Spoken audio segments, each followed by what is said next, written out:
بسم الله الرحمن الرحيم. السلام عليكم ورحمة الله وبركاته. مبروك لمصر، مبروك لمصر، مبروك لمصر. ده أهم حاجة النهاردة في التحليل بتاعنا، ولكن الماتش كله عك ثم تأليف ثم حاجة ما شفناهاش، وشفنا بس الحاجة الوحيدة اللي هي من ترجعك 30 سنة من أيام الكابتن جوهر، إن أنت أول 5 دقايق بتنزل تركز تجيب جون، وربنا كرمنا وجبنا الجون التاني، وبعد كده طول الماتش ما شفناش.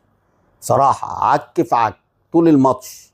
الفرقة المفروض بعد الهدفين في الدقيقة 3 والدقيقة 8 ولا 7، أعتقد إن أنت كنت لازم تضغط تاني بقى، تضغط تاني وتالت وتجيب التالت والرابع، وبعد كده هتلعب كورة بقى عادي وتنزل لعيبة الكورة ويعملوا لك شقلباظات في الملعب ويخلوا لك بقى ويقول لك ادي حسام حسن وبصمة حسام حسن والكلام ده، انما انت بدأت غلط.